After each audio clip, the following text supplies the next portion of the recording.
to Discography, the music podcast that delivers the objective truth about the entire discography of every single artist and band that ever existed. I'm your host, Dave Gebrow, and if you're tuning in for the first time, ask yourself this. Do you think most modern discussions about music lack a certain fire and perspective? If your answer is yes, then welcome home. Please subscribe to the show and tell all your friends, enemies, and frenemies about this joint. I do my part in that every single show thus far has been completely amazing. Ultimately, the success of this thing is entirely predicated on you guys spreading the word quick as COVID. Tell them how great this episode was. Tell them that coming up round the bend, we've got Lou Barlow rating the Zombies. That metal show's Jim Florentine kicking off a triple Black Sabbath banger on Halloween, and much, much more. You want to keep up with what's going on at Discography Central? Join our Facebook group, Discography Soldiers of Sound. If you're a music fan, it's going to be just as crucial as this podcast in a whole different way. You get an irreverent daily dose of music history, coming attractions, insider scoops, and minimum 7 hearty larfs a day. We're on Instagram and Twitter too, but the Facebook group's a community, so it's going to be more interactive and fun. My recommendation, if you like what you hear, is to join the group. Then while you're at it, join up on the rest of the platforms too. Then please rate the podcast 5 stars along with a beautifully worded review, especially if you're on Apple, Spotify, or Podchaser. It'll help a lot. On whatever platform you do call home, you'll be privy to a never-ending flow of ongoing bonus content and encouraging words of wisdom on how to never, ever give up on your rock and roll dreams by maintaining a Lester Bangs-like perspective deep into adulthood. And if you're like me and enough's just never enough, then you just stepped in shit, my friends. Visit patreon.com/discography and become one of our Patreon Soldiers of Sound. Our Patreon feed is unquestionably the ultimate music deep dive. There are multiple tiers available at $5, $10, $20, $30, and $40 a month through which to gain entry to the psychedelically mind-melting music funhouse of Discography's Patreon. Find the most expensive one that's right for you so we can keep this thing owned and operated by us and for us, because corporate magazines still suck.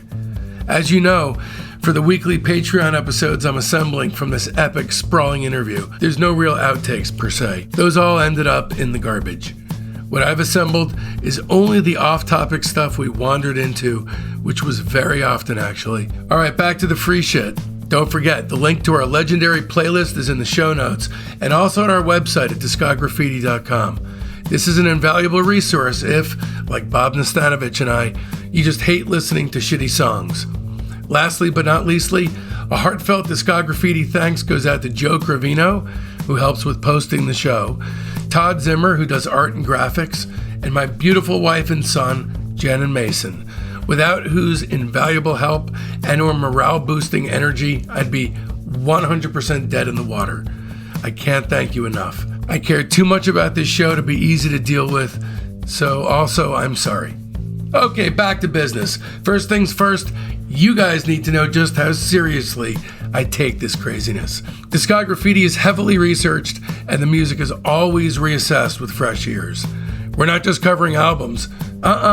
We do a searingly honest deep dive analysis of all EPs, singles, comp tracks, relevant solo work, and bootlegs. Every release is slapped with an objectively accurate star rating between 0 and 5, which allows us all to come face to face with the true shape of an artist's overall arc. In this episode of Discography, we'll be turning our spray cans back on Pavement with very special guest Bob Nastanovich. This is actually part 5 of an incredible 6-part series designed to play throughout the duration of their 2022 reunion tour. Part 5 takes place from 1996 to 1998, and if you're a Pavement fan, you know exactly what that means.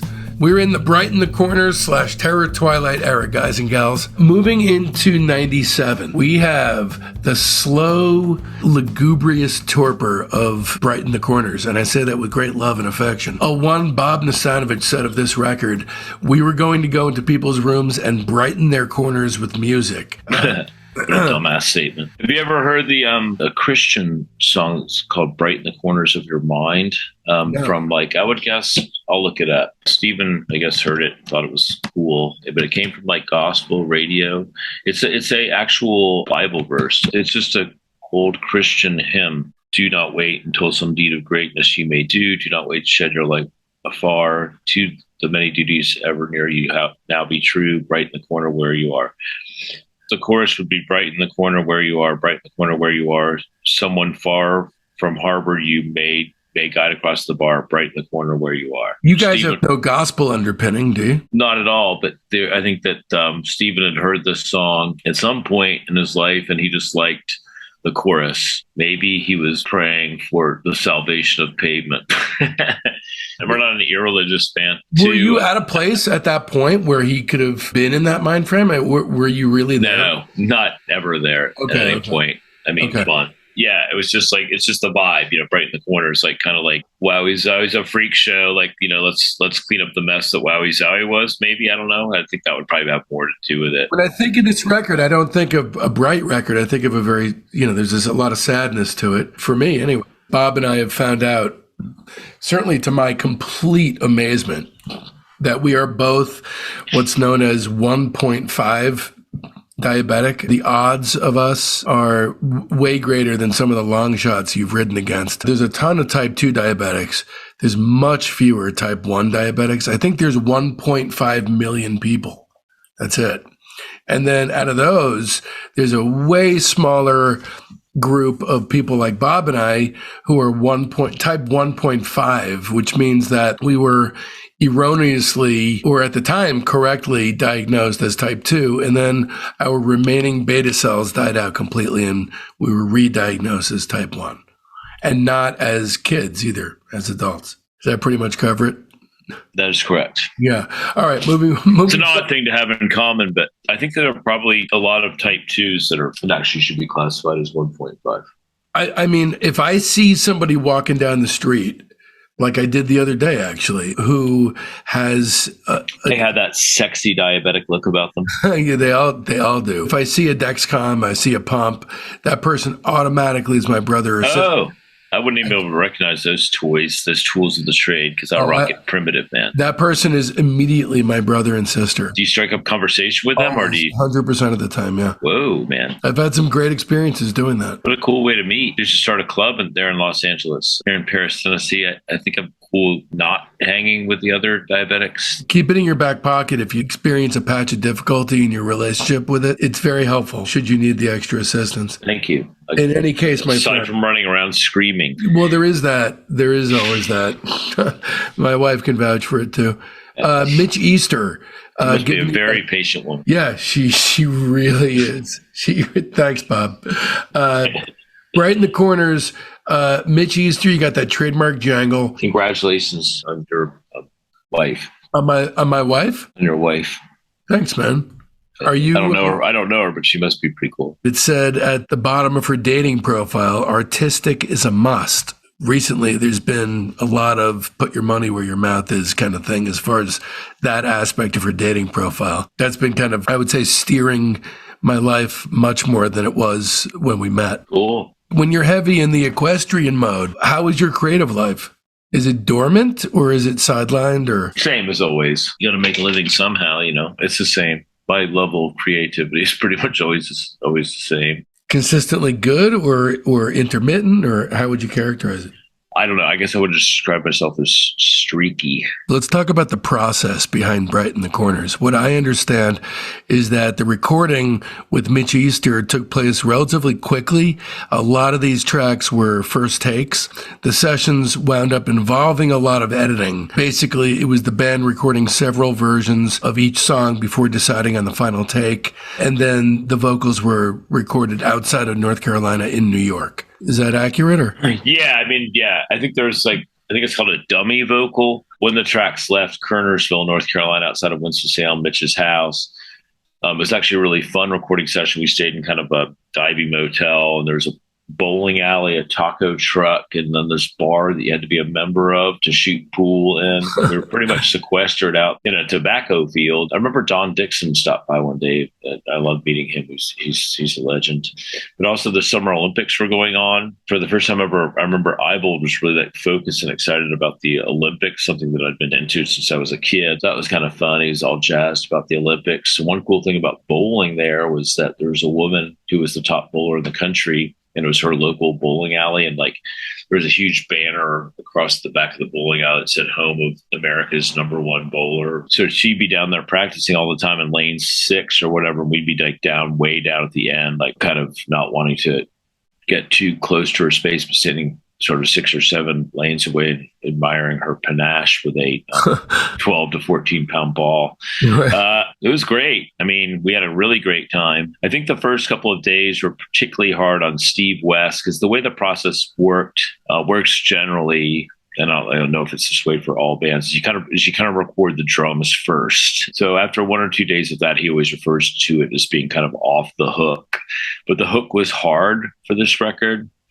And then, we double drum on a handful of songs on this record. Stars of the Slipstream for sure. Finn or Fiend, depending on your choice. I would go Fin. Whatever the hell you want to call it. It's, it means, the end. You see it flash up on the screen at the end of like really cool foreign films. Sequencing is an odd one. Always been a very interesting one for me because you better talk to Scott about that. 'Cause that's something, a role he relished, and he certainly would have taken care of that. I think he went top heavy with stereo, which obviously was going to be a single, and it was a rather successful one at that.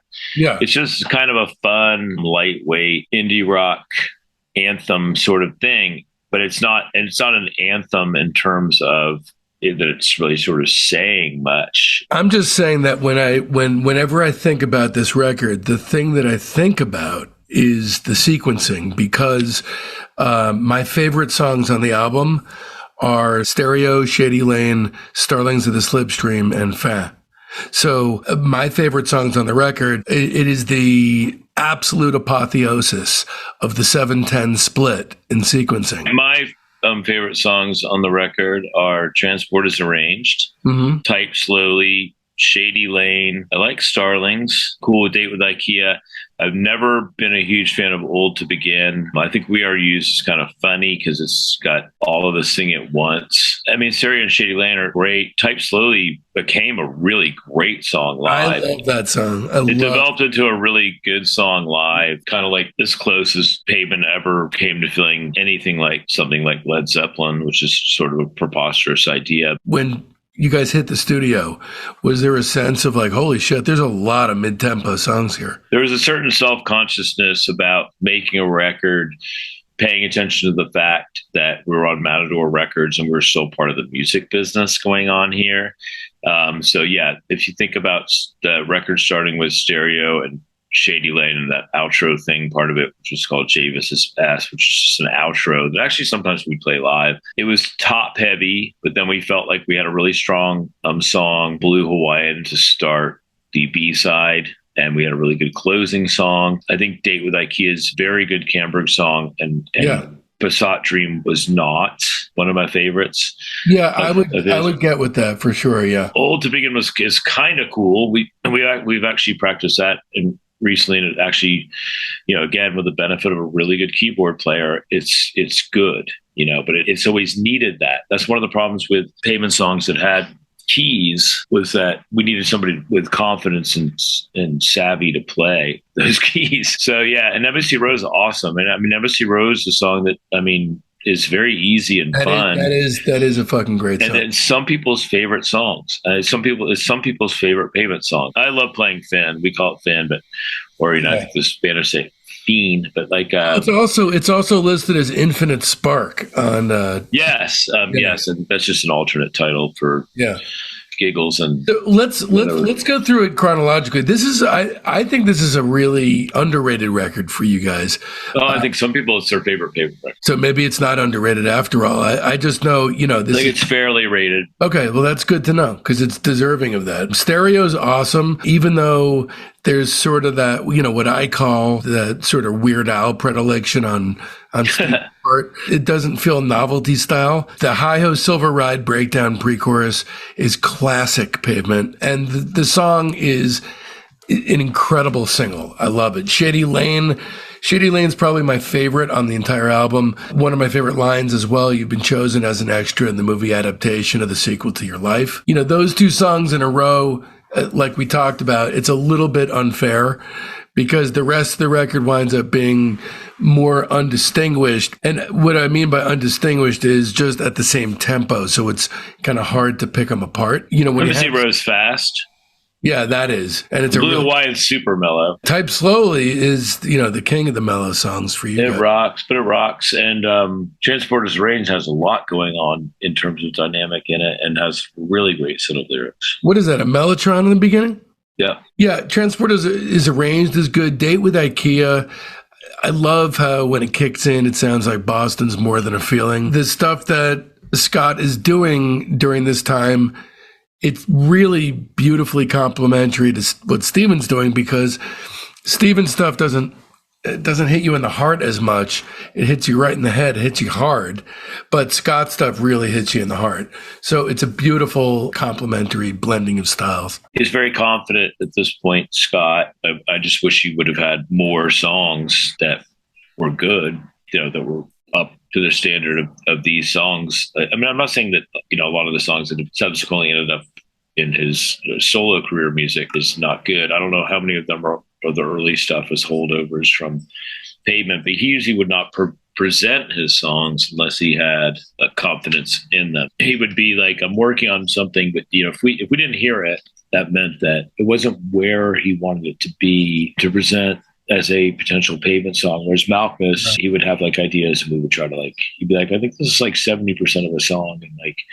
And I'll figure out a way to make it 100.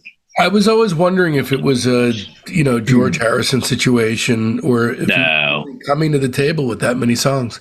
Yeah, I mean, both of them had an open invitation to write as many as they wanted to. And frankly, if Scott was more prolific, that might have caused tension. I don't think so. No? I think it would have been very, very welcome because, again, like I told you before, Steven would love to have a quarter or a fifth of the set or even more where he would have certainly benefited from more activity from Scott and my side of the stage. All right. So Old to Begin, solid tune. Type Slowly. I'm on the same page as you. That was the first one that jumped out at me. The song meanders, Type Slowly. It meanders. Yeah, in a beautiful way. And the lyrics are really stunning because Steven's always playing word games, but then to hear a line like echelon your dreams and they'll come true or cherish your memorized weakness, that's not Sherry, you smell different. Yeah. But that's no longer fruit covered nails. He's talking to a bottle of dessert wine. It's not fruit covered nails anymore. I mean, this is things that hit you really hard because there's all the obfuscation is stripped right out of it. Yeah. I mean, I'm sure that things aren't coming as easily because you've gotten so much reverence. I mean, he's putting effort in. Yeah. I think there's more of it feels like there's more of a desire to connect, to actually directly connect.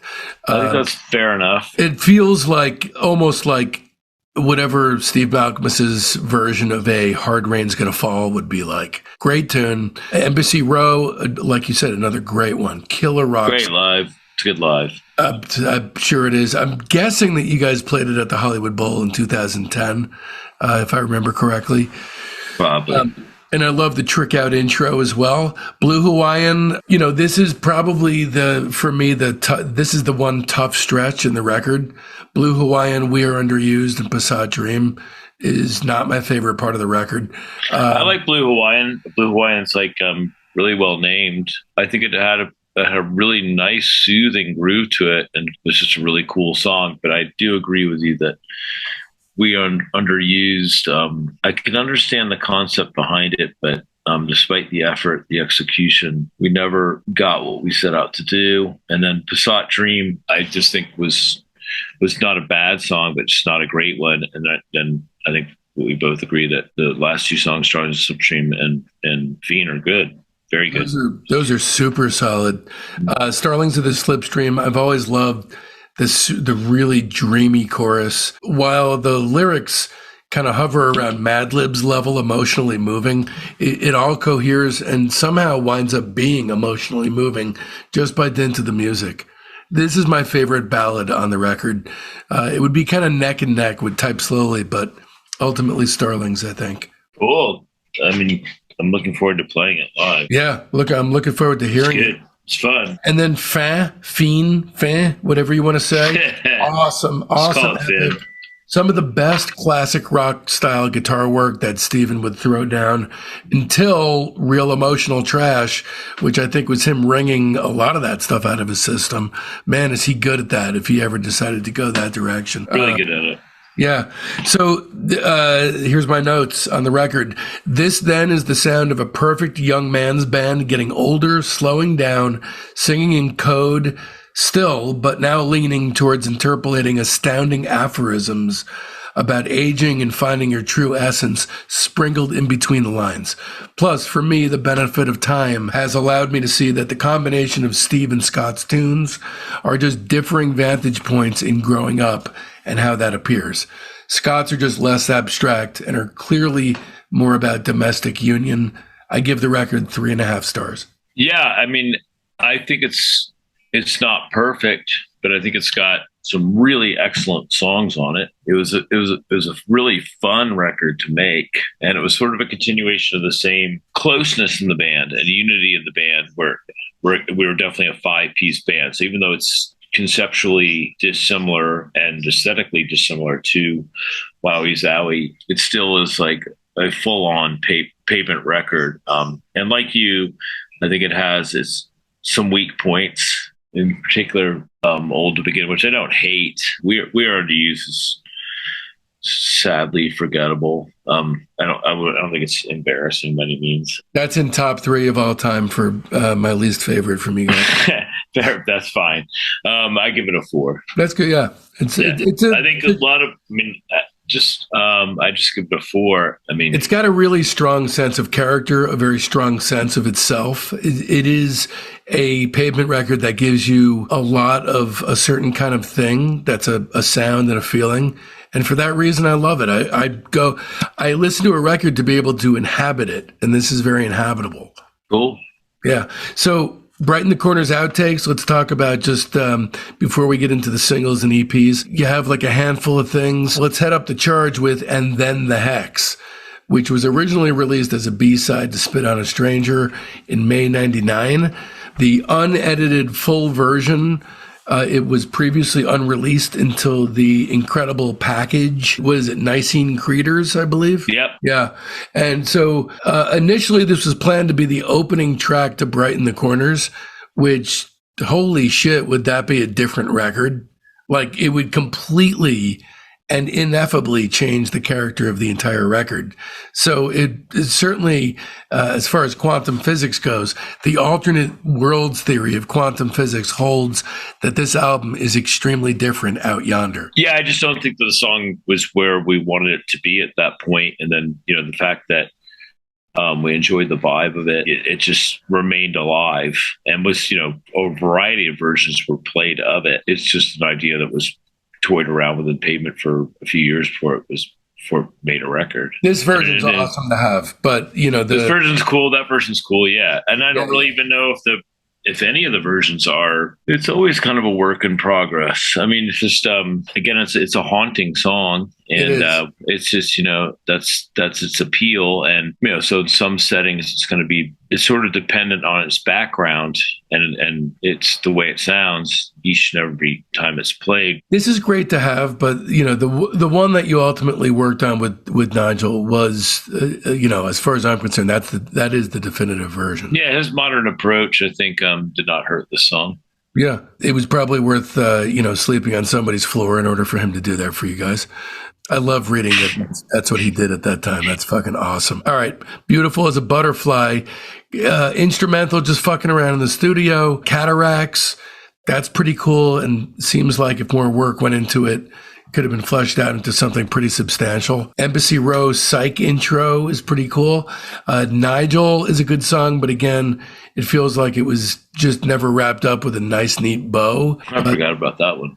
Pretty strong skeleton inside of it. I do wish that one had been completed for Terror Twilight. That would have been cool. Chevy Old to Begin is kind of the Norwegian Wood super mix, a discarded mix with sitar or something on it. And that's it as far as non-EP or single songs. Anything in there you want to mention before we move into the stereo single? No. Okay. 2 on that thing. 2 stars on that thing. Okay. I didn't even rate it. I'm going to go with 2.5. There wasn't a whole lot floating around there. Yeah, it's a barrel scraping, but, with a band guys. No. But I mean, seriously, with a band like you guys, like this thing that has just come out, I haven't heard about it. I was asking you about it so I could try to check it out before we did our thing. But you got some kind of cassette with slanted and enchanted outtakes. To me, that's essential listening. I hope so. I haven't heard it. Whether it's good or not good, it's essential listening because it's Pavement. So that's kind of you. The stereo single, okay, we're really just talking about the B-side here. West Deacon Drum, Winner of the, and Birds in the Magic Industry. Oh, those songs are cool. Yeah, West Deacon Drum especially. Steve mucking about in his Weird Al style, as I call it. Okay, you're gonna bitch slap me for this, but I don't know if he's obsessed with Billy Squires' The Stroke. But at this point, there have been so many musical quotes of it. It fucking telescopes out from classic rock references in general to more of a odd specific thing with Billy. So I really need for you to ask him. West Deacon Drum's a solid B-side because that screamo section at the end fucking rules. Yeah, this is something that hadn't actually reared its head previous to about a week ago when I listened to it for this. This is going on the playlist. Cool song. Winner of the... Pretty sweet.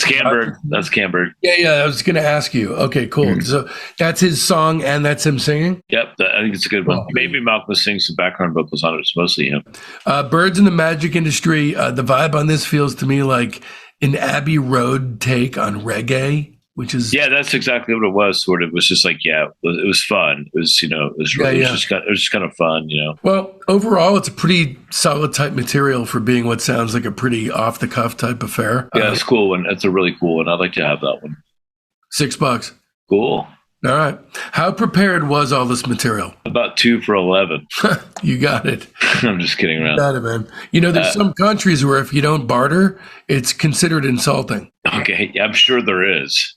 No, really. That's Morocco, one of them. Yeah, like thereabouts, like in the bazaars. Yeah, that's like how they communicate. I'll give you 1,100 for your pangolin. So, as far as these B-sides, was it a kind of situation, in line with the gangsters and pranksters thing, where things were not prepped and Steven figured it out in the studio? Yeah, probably. And Steven, he always has tricks up his sleeve, probably still does right now. And, I'm not really sure exactly what he's doing right now, but, he's got a fully loaded arsenal of riffs and tricks. They come quite easily to him. Have you guys ever fucked with the idea of actually recording new material and releasing a new record? I mean, it wouldn't, I'd be the last person to know. Brooklyn Vegan would know about it before I would. I mean, I respect you guys not going there. I do. You'd be kind of alone there. I have it's not my choice. Yeah, sure. All right. Shady Lane EP. So let's talk about Slowly Typed. One of the best things about the original Type Slowly is its horrifying lugubriousness. So it's very interesting that we get a bluegrass tinged papa rodeo rave up. I don't think it's an improvement on the song, but still it's a pretty cool curio. And it just proves to me that no matter how hard you try, you can't kill a great song. I think that's fair enough. Cherry Area. That's just complete silliness. That was an early Silver G's song from the first month that Silver G's existed. From 91 or 2? Or? Yeah, way back. Yeah, 90. It was just it was just a funny Silver G's song that had never been recorded, or that maybe had been recorded on some cassette. Dave didn't like the version that, so he never sent it to Track City, or Track City didn't want to put it out or something like that. But yeah, Steven co-wrote that with David originally, and then whatever twists and turns he put on it for this release was just like gotta have a song. He's too cherry area. There's not much to it, really. It's just silly. I didn't know that was the derivation of it, but actually, in my notes, it says it sounds like a jam room Tascam tape. That's exactly. Well, there you go. Yeah, which is good. That's not a slight at all. No. Want to mess you around? That's a sweet little rocker that could have been more had you guys put more into it. Yeah, I think it's cool. Exactly that's accurate. We didn't put much into it, but it is cool. And then No Tan Lines, which is pretty cool. No Tan Lines is great.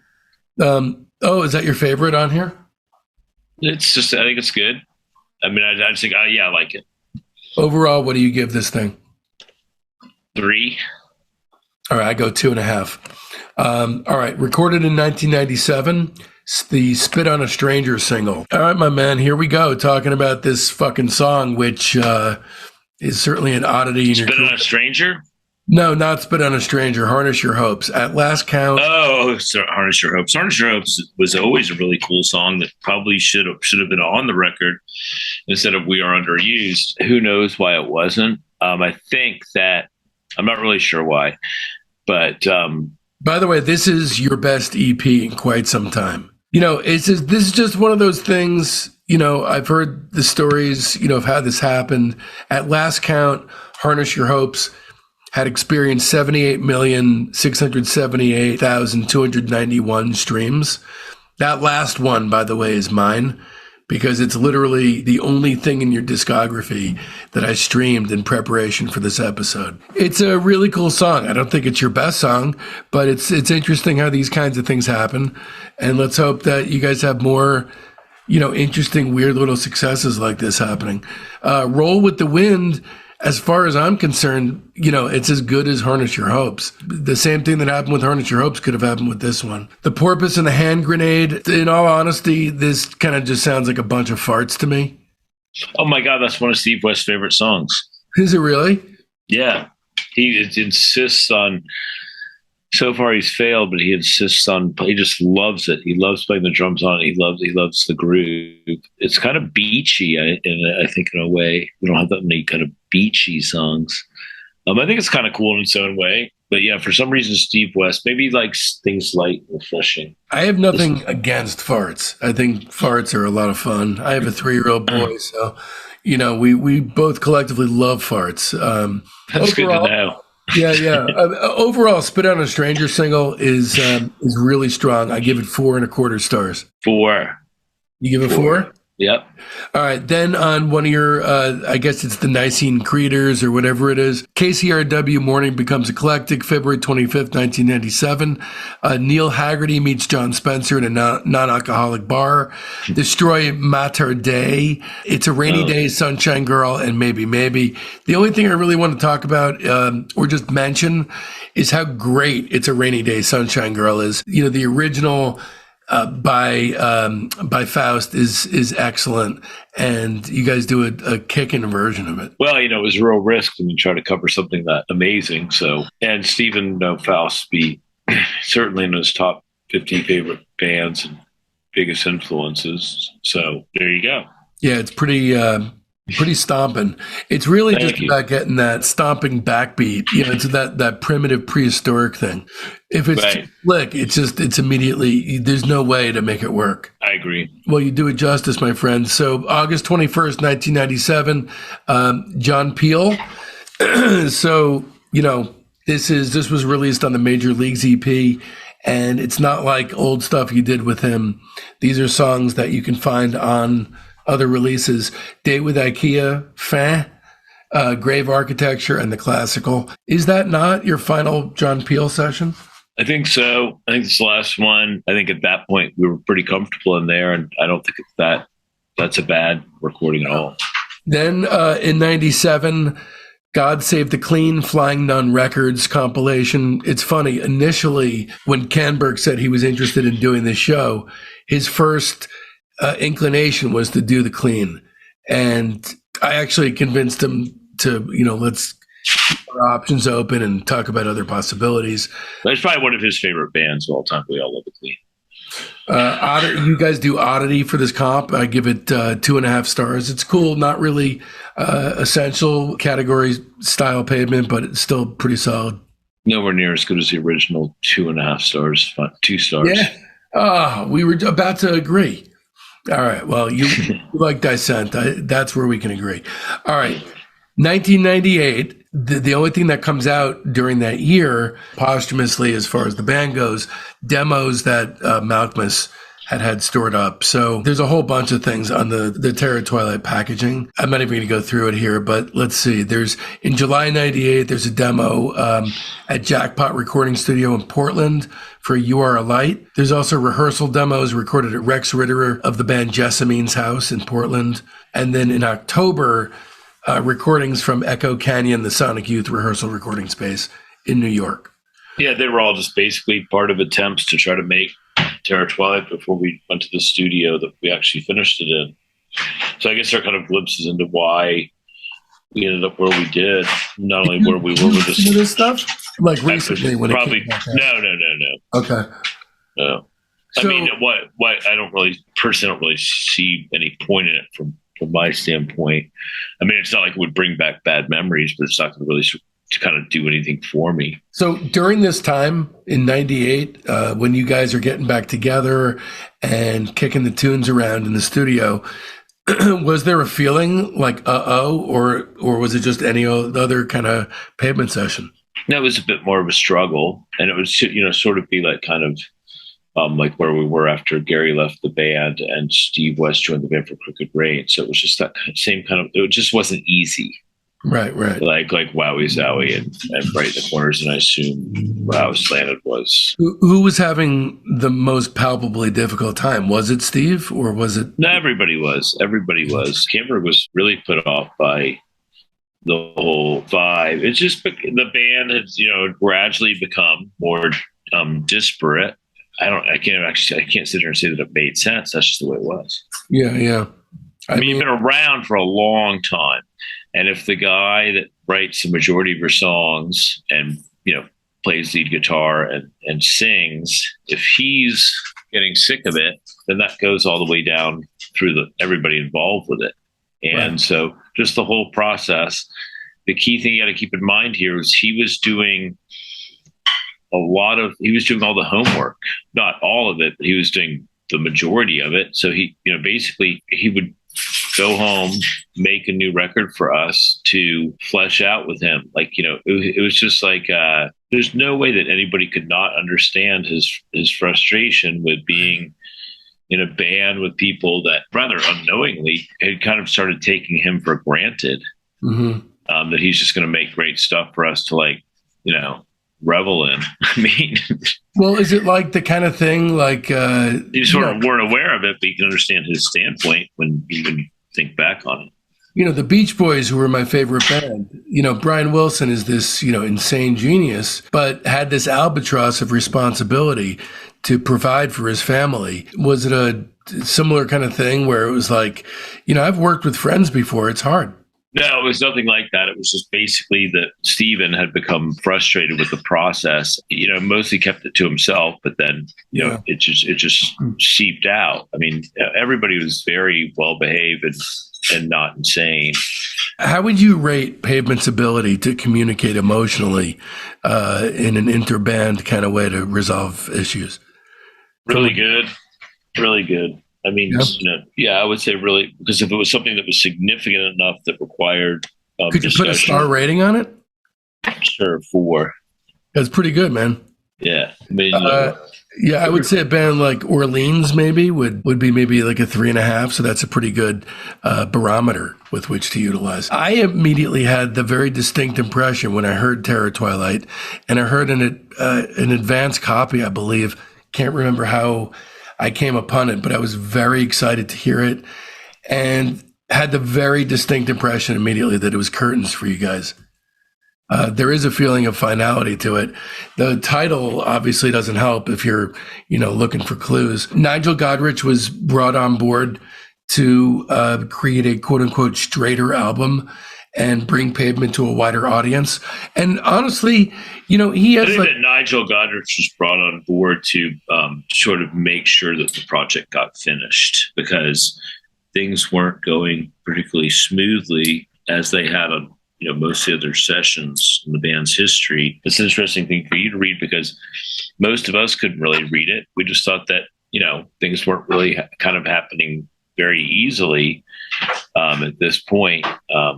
That was my impression. I certainly wasn't bothered by it. I'd come to start taking the band for granted in terms of the process, because you get together for every new album recording. You get together for it. It's like you felt like a different band with a different mindset all the way throughout the entire experience. And then when you got together to tour the material, it was also like a different band. So like throughout the course of Pavement, there was 15 to 20 different bands going on. Right. There was, and so that's the way I looked at it. And the Terror Twilight band, both in the studio, which were started very, very lengthy process with a lot of fail in it, and some frustration for sure. And then the live actually was far better than the recording. The live, obviously we're more confident, more experienced as a live band. We actually kind of figured out pretty quickly the songs on Terror Twilight that would, kind of work best live and grow as live songs. And I think a lot of them got better as live songs, which was kind of an earmark of our entire career, that some songs were, I think this is the case just about every band. Some songs are better on record than they are live, and vice versa. Certainly in the case of just about everything in Terror Twilight that worked live or was made better live. So the live experience was actually one of the better aspects of that whole experience, because not only were we more confident at playing our older material, or Brighten the Corners, all the way back, all the way through, but we have like a pretty big arsenal of material. And even though we had to emphasize Terror Twilight songs, that's the way touring goes, you obviously want to try to promote your newest record. The 6 or 7 we played from that album on a regular basis were pretty cool live. I would imagine that they would breathe more in a live setting. In the research that I've done, there was a departure here as far as process goes. Previously, you guys had kind of used the studio a little bit as a sandbox with all kinds of different outtakes. That's how you were able to come out with these sprawling packages later on. But you guys mainly, Nigel Godrich had you focus basically on 12 songs, which were whipped into shape through like a crazy, very militaristic process, right? There's one outtake, Shagbag. That's it. Yeah, I can't believe they made a deluxe edition out of this thing. I don't even know what Shagbag is. 1 minute noise thing. Yeah, so it's whatever. So Canberg is the sequencing guy, and you had Nigel ended up doing it, I think. Right. Yeah.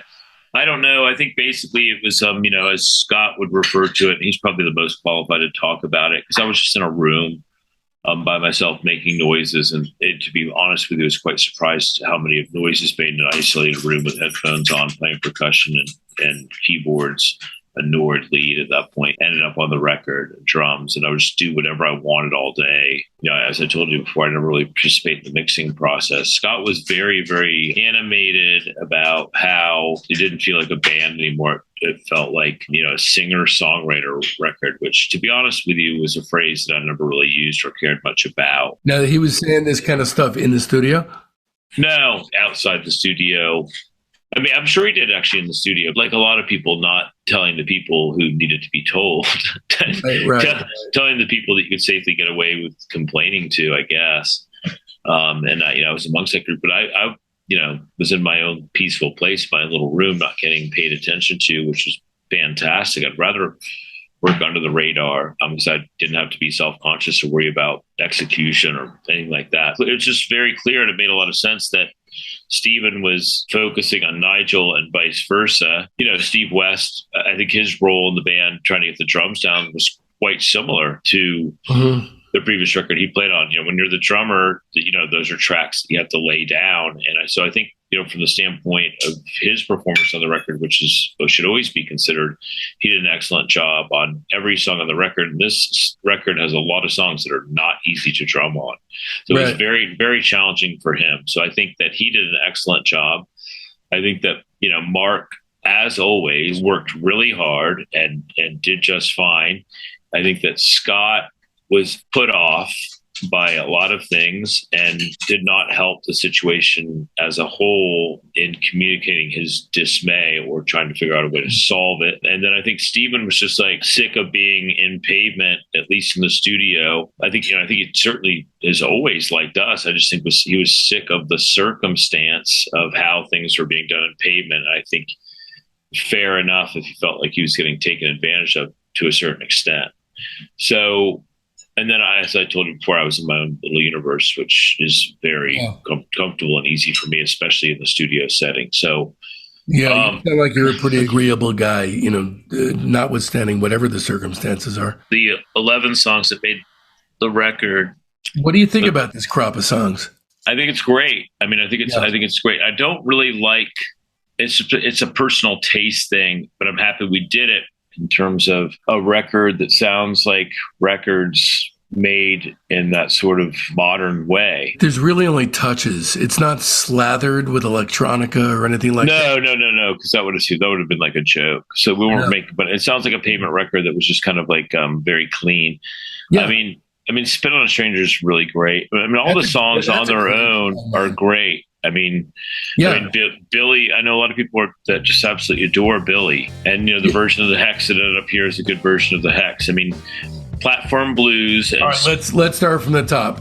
Actually, let's not start at the top because that would be Pavement Part 6, which is coming next week. And of course, if you're a Pavement fanatic, you know that covers Terror Twilight. In the meantime, the countdown begins because we only have one more Pavement episode to go until we've got Lou Barlow on the program doing the Zombies for 2 weeks, along with an unprecedentedly intimate interview. This guy's known for his intimacy, but holy shit. Anyway, see you guys next week here on Discograffiti.